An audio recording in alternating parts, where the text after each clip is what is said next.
अगर जीएसटी में आपकी रिटर्न पेंडिंग थी और आप वेट कर रहे थे कि कोई एमनेस्टी स्कीम अनाउंस हो जाए, तो फाइनली गवर्नमेंट ने एमनेस्टी स्कीम अनाउंस की है। बहुत सारी नोटिफिकेशन, अप्रॉक्सीमेट 8 नोटिफिकेशन रिलीज करी गई हैं 31 मार्च की डेट की, जो आपके साथ डिटेल में इस वीडियो में डिस्कस कर रही हूँ। आपको सारी बातें बताने की कोशिश करूंगी। अगर आपको मेरी वीडियोस अच्छी लगती है तो लाइक, चैनल को सब्सक्राइब एंड बेल आइकन जरूर प्रेस करिएगा। और इतनी इंपॉर्टेंट वीडियो को आप शेयर भी कर सकते हैं व्हाट्सएप, टेलीग्राम या ट्विटर के थ्रू। बढ़ते हैं टॉपिक की तरफ। हमारे कोर्सेज का बेनिफिट लेने के लिए विजिट करिए studybuddy.com को। यहाँ आपको हमारे कोर्सेज मिलेंगे जैसे accounting, TDS, TCS, GSTR 2B reconciliation, MSME, GSTR 99C, GST, income tax, mega combo and automation of balance sheet. जिस भी कोर्स में आप इंटरेस्टेड हो studybuddy.com को विजिट करें। इनके बारे में डिटेल में डिस्कशन करूंगी मैं वीडियो के एंड में। तो नोटिफिकेशंस डिस्कस करेंगे। पहली जो नोटिफिकेशन है वो है नंबर 2/2023 सेंट्रल टैक्स की है। आपका सबसे पहला क्वेश्चन आएगा कि ये नोटिफिकेशंस हमें नहीं मिल रही है, कहाँ से देखें? तो हमारे टेलीग्राम चैनल पे आइए। टेलीग्राम पे आप, टेलीग्राम ऐप आपके मोबाइल में होगी, वहां जाके सर्च कर लो CA गुरुजी, आपको हमारा चैनल फाइंड आउट हो जाएगा। ठीक है, उसमें अप्रॉक्सीमेट 28,000 सब्सक्राइबर्स हैं, तो इससे आपको पता चल जाएगा कि ये जेन्युइन चैनल है या नहीं।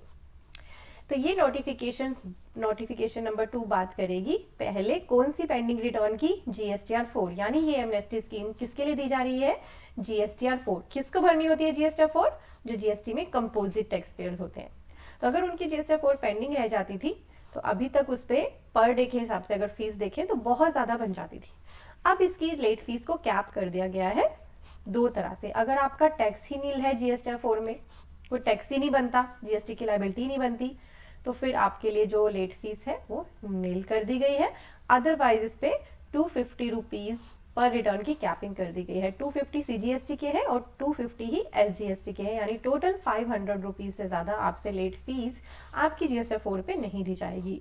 यहाँ पे GSTR 4 को दो तरह से कैटेगराइज किया गया, क्वार्टरली एंड मंथली। क्यों क्वार्टरली एंड ईयरली? ऐसा क्यों किया गया? क्योंकि कुछ टाइम तक GSTR 4 क्वार्टरली थी, अब इसे एनुअली कर दिया गया था। तो जब तक ये क्वार्टरली थी, कब से थी? जुलाई 17 से मार्च 19 तक, तो ये लेट फी क्वार्टर के लिए एप्लीकेबल होगी। और जब ये ईयरली थी 19-20 और 21-22 की, तो ये ईयरली एप्लीकेबल होगी। तो हम एग्जैक्ट लैंग्वेज भी पढ़ लेते हैं, मैंने आपको ब्रीफ कर दिया।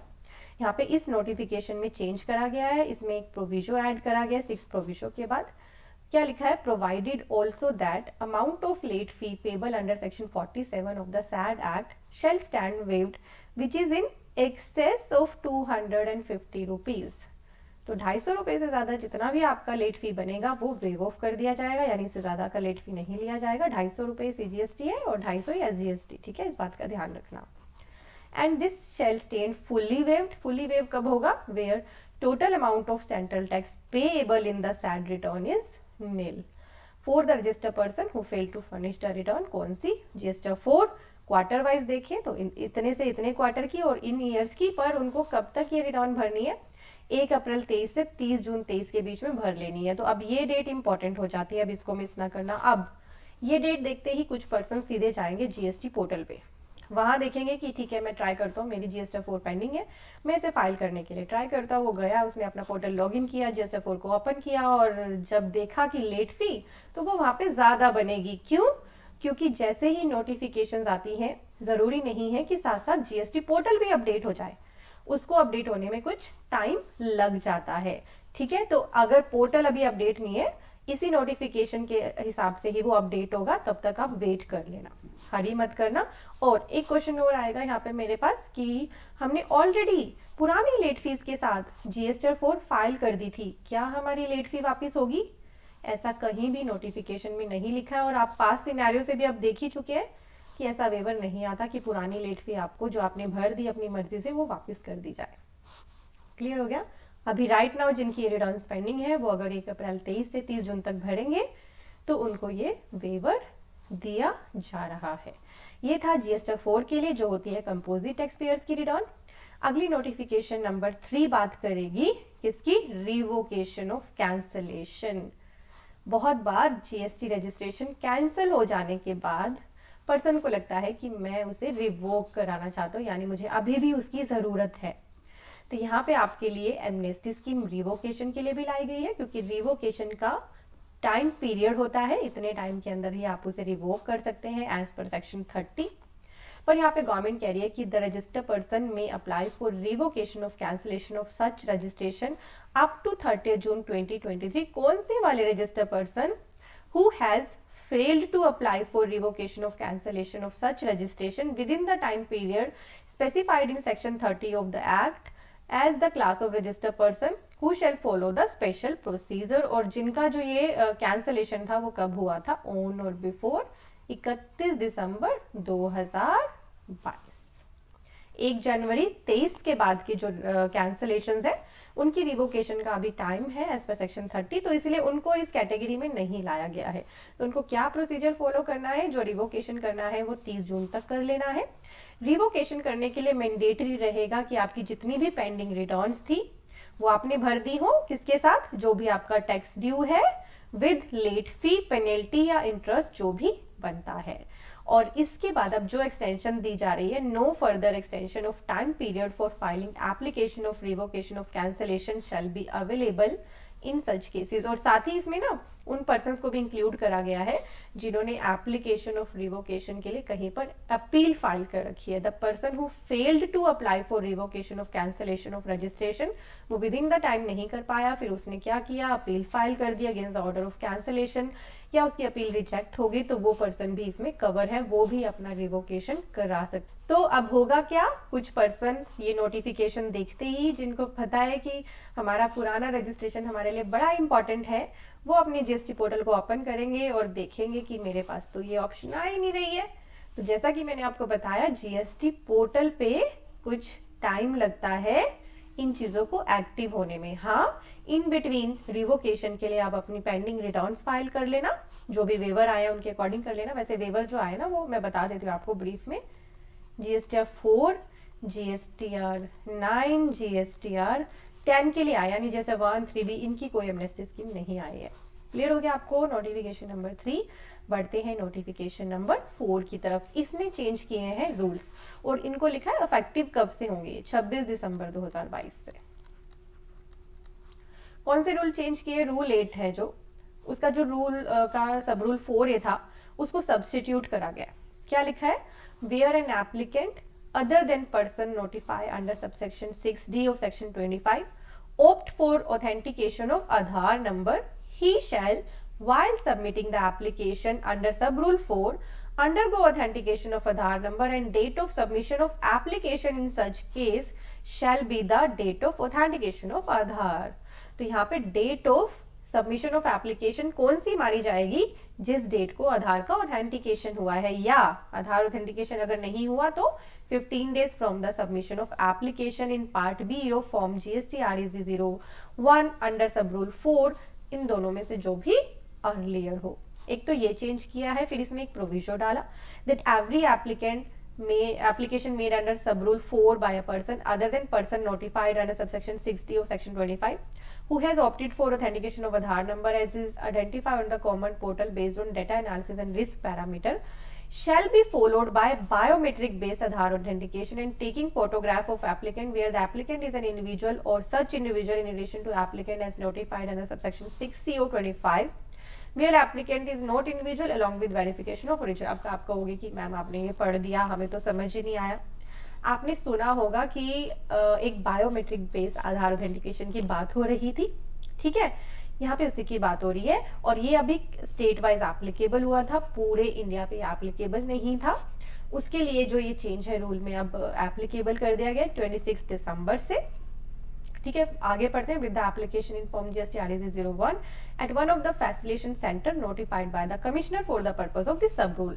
तो जो वो बायोमेट्रिक बेस्ड ऑथेंटिकेशन है वो कहाँ पे होगा, फैसिलिटेशन सेंटर पे होगा। और ये सिर्फ कुछ ही स्टेट्स पे अभी एप्लीकेबल हुआ था, आई थिंक गुजरात पे, ठीक है। तो ये जो रूल है ये बदल दिया गया है। और नंबर 2 इन सब rule 4B word provisions of की जगह द वर्ड प्रोविजो 2 को भी सब्स्टिट्यूट किया गया। और नोटिफिकेशन नंबर 5 ये बता रही है कि जो ये सब्स्टिट्यूशन है ना, ये कब से इफेक्टिव होगा, 26 दिसंबर 2022 से। यानी नोटिफिकेशन नंबर 4 और 5 रिलेट करेगी जो चेंज हुआ है हमारा रूल 8 में, ठीक है, 4A और 4B में। जो 4B का भी चेंज है ना वो कब से इफेक्टिव होगा, इस नोटिफिकेशन ने बताया 26 दिसंबर 2022। आधार ऑथेंटिकेशन की यहाँ पे बात करी गई है। अगली नोटिफिकेशन नंबर 6, ये बात करती है ऐसे रजिस्टर पर्सन की जो फर्निश नहीं कर पाए valid return within a period of 30 days from the service of assessment order. कौन सा ऑर्डर आया उनके पास? Assessment order. किस सेक्शन में? सेक्शन 62 सबसेक्शन 1 में। कब तक आया है ये ऑर्डर? ऑन और before 28 February 2023 as the class of registered person in respect of whom said orders shall be deemed to be withdrawn if such registered person follow the special procedure। तो वो कह रहे हैं कि अगर किसी के पास ऐसा ऑर्डर आया था पर वो रिटर्न नहीं भर पाया, 28 फरवरी से पहले का है, तो उनका ये ऑर्डर विदड्रॉ कर दिया जाएगा अगर वो ये वाला प्रोसीजर फॉलो करेंगे। रजिस्टर्ड पर्सन को फर्निश करनी है अपनी रिटर्न्स ऑन और बिफोर 30 जून 2023।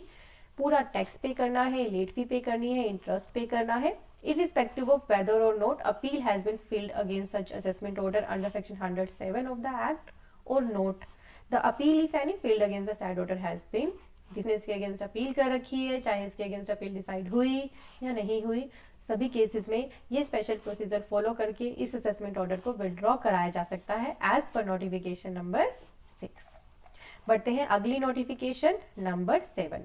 ये बात कर रही है आपकी GSTR 9 की लेट फी की, जिसे फाइनेंशियल ईयर 2023 ऑनवर्ड्स चेंज कर दिया गया है। इसके लिए मैं आपको फटाफट देंगे मेरी PPT से, क्योंकि ये जो चीज़ है ना ये already 49th GST council meeting में अनाउंस हो गई थी, तो तभी मैंने ये चार्ट बना लिया था, अभी से नोटिफाई करा गया है। अगर आपकी टर्नओवर अप टू 5 करोड़ होगी तो आपके लिए लेट फी रहेगी 50 रुपीज पर डे, पर इसकी कैपिंग कर दी जाएगी 0.4% ऑफ टर्नओवर इन स्टेट या यूनियन टेरिटरी। 5 से 20 करोड़ अगर आपकी टर्नओवर है तो 100 rupees per day, 0.4% of turnover in state और यूनियन टेरिटरी। अबव 20 करोड़ होने पर 200 पर डे, बट मैक्सिमम इतनी रहेगी। क्लियर हो गया आपको PPT से? आगे हम फिर से नोटिफिकेशन पे, तो ये बात कर रहा है कि 22-23 से हम चेंज कर रहे हैं, पुराना चेंज नहीं कर रहे, फाइनेंशियल ईयर 22-23 से चेंज कर रहे हैं। क्या कर रहे हैं? रजिस्टर्ड पर्सन जिनकी एग्रीगेट टर्नओवर है अप टू 5 करोड़ उनके लिए 25 रुपीज पर डे, यानी 50 रुपीज पर डे हो जाएगा, 25 रुपए CGST का, 25 रुपए SGST का, बट मैक्सिमम कितना रहेगा? Maximum of an amount calculated at 0.02% of the turnover in state या यूनियन टेरिटरी, तो प्लस 0.02% और कर ले, टोटल बनेगा 0.04%। क्लियर हो गया आपको? फिर हमारी अगली कैटेगरी रहेगी इसमें aggregate turnover more than 5 crore but up to 20 crore, उनके लिए 50 रुपीज पर डे यानी 100 रुपीज पर डे और कैपिंग 0.04, जैसा कि मैंने आपको टेबल में बता दिया। वो टेबल अगर आप चाहो तो मैं टेलीग्राम पे शेयर कर दूंगी, मुझे कमेंट करके बताना। एंड एक और प्रोविजन है इसमें, provided that for the registered person who failed to furnish the return under section 44 of the act by the due date of any year 17, 18, 18, 19, 19, 20, 20, 21, 21, 22 but furnish the said return between the period April to 30th June 2023, the total amount of late fee under section 47 of the act payable in respect of said return shall waived which is in excess of 10,000 rupees। तो अगर आप पुरानी GST 9 भरना चाहते हैं तो यहाँ पे कैपिंग कर दी गई है कि आपसे जो लेट फीस ली जाएगी पर डे के हिसाब से, जो 200 रुपीज पर डे की लेट फी थी अभी तक GST 9 पे, वो टोटल में 10,000 रुपए पर रिटर्न से ज्यादा आपसे नहीं ली जाएगी। यहाँ पे कैपिंग कर दी गई है, बहुत ज्यादा वेवर नहीं दिया है, बट एक 10,000 की कैपिंग कर दी है। ठीक है, यहाँ पे हमने नोटिफिकेशन नंबर 7 तक। अगली है नोटिफिकेशन नंबर 8। ये बात करती है GSTR 10 की। ये होती है आपकी फाइनल रिटर्न, यानी GST नंबर अगर आपने कैंसिल करा दिया तो उसके बाद ऑर्डर आने के बाद आपको GSTR 10 भरनी होती है। ठीक है, अगर आप उसे नहीं भरते हो तो आपसे उसकी लेट फी ली जाती है। इसकी भी कैपिंग कर दी गई है। अगर आप 1 अप्रैल से 30 जून तक भरोगे तो यहाँ पे लिखा है कि hereby waives the amount of late fee referred in section 47 of the act which is in excess of 500 rupees for the registered person who fail to furnish the final return in GST 10 by the due date. तो यहाँ पे 1000 रुपए की capping कर दी गई है। अगर आपकी GST की फाइनल रिटर्न पेंडिंग है तो आपके ऊपर कैपिंग कर दी गई, 1000 रुपए से ज्यादा लेट फी आपसे नहीं ली जाएगी। इस मौके का फायदा उठाइए, क्योंकि मुझे पता है सबसे ज्यादा ना यहीं पे डिफॉल्ट है। ये फाइनल रिटर्न बहुत सारे पर्सन्स ने भरी नहीं है, क्योंकि होता क्या है ना, अब आप मान लो प्रोफेशनल हो, आपके क्लाइंट है, आपके क्लाइंट ने कह दिया कि सर मेरा ना GST नंबर कैंसिल कर दो, मुझे उसकी जरूरत नहीं है। आपने कहा ठीक है जी मैं कर देता हूँ, आपने कर दिया। ऑर्डर आने में टाइम लगता है, आपको पता है कि ऑर्डर आने के बाद आपको फाइनल रिटर्न भरने की ऑप्शन मिलेगी। अब आप अपने क्लाइंट को फोन करोगे कि सर आपकी ना रिटर्न भरनी है, वो कहेगा मैंने तो GST नंबर कैंसिल करा दिया, फिर से आप मेरी कौन सी रिटर्न भर रहे हो। तो इस तरह की ना आपको रिप्लाईज मिलते हैं, क्योंकि उनको अवेयरनेस ही नहीं होती। फिर आप भी सोचते हो कि आप या तो उस पर्सन को समझा देते हो, अगर नहीं समझते तो आप सोचते हो छोड़ दो, फिर मुझे क्या करना है। बट ये फाइनल रिटर्न बहुत ही ज़्यादा इंपॉर्टेंट है। जिस भी क्लाइंट की आपकी पेंडिंग है, खुद की पेंडिंग है, तो इसे ज़रूर भरें, ठीक है, अपनी फाइनल रिटर्न को भर दे। अदरवाइज लेट फीस की एप्लीकेबिलिटी आती है, 10,000 की सीधे सीधे लेट फी लिखती है। अब आपको 30 जून तक 1,000 रुपये की लेट फीस के साथ इसे भरने का मौका। नेक्स्ट जो नोटिफिकेशन आई है ना, नंबर 9, इसमें सेक्शन 73 के ऑर्डर को इशू करने की डेट्स एक्सटेंड करी गई है। फाइनेंशियल 17-18 के नोटिस इशू करे ऑर्डर इशू करे जाएंगे 31 दिसंबर 23 तक, 18-19 के 31 मार्च 24 तक, 19-20 के 30 जून 24 तक। तो ऑर्डर इशू कौन करता है? डिपार्टमेंट के पर्सन।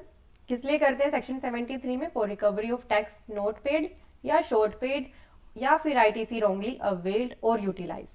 तो इन पीरियड के लिए अभी नोटिस को इशू करने, ऑर्डर को इशू करने की डेट गवर्नमेंट ने एक्सटेंड कर दी, यानी अभी भी आपके पास इन ईयर्स के ऑर्डर सेक्शन 73 के आ सकते हैं। सारी नोटिफिकेशंस मैंने आपके साथ डिस्कस कर ली हैं। आपको कोई भी पॉइंट ऐसा लगे कि आपका और मेरा पॉइंट ऑफ व्यू नहीं मैच कर रहा है, तो आप कमेंट करके बता सकते हैं। अब डिस्कस करते हैं हमारे कोर्सेज के बारे में। अभी हमने नया अकाउंटिंग कोर्स लॉन्च करा है आप सभी की रिक्वेस्ट पे, और ये बहुत ही पॉपुलर हो गया ऑलरेडी। इसमें बहुत सारे पर्सन एनरोल कर चुके हैं, ये प्री बुकिंग में है। बहुत सारी वीडियोस इसकी बन चुकी हैं, कुछ प्रोसेस में है, और बहुत ही पॉकेट फ्रेंडली कोर्स हमने आपके लिए लॉन्च करा है। इसके बाद आप कहीं भी अपनी प्रैक्टिस स्टार्ट कर सकते हैं अकाउंटिंग की। साथ ही हमने TDS and TCS course provide कर रखा है। अगर आप अपनी खुद की कंसल्टेंसी स्टार्ट करना चाहते हैं TDS TCS में, क्योंकि एक अलग ही फील्ड है प्रैक्टिस का, तो वो आप इस कोर्स को लेने के बाद बिल्कुल कर सकते हैं।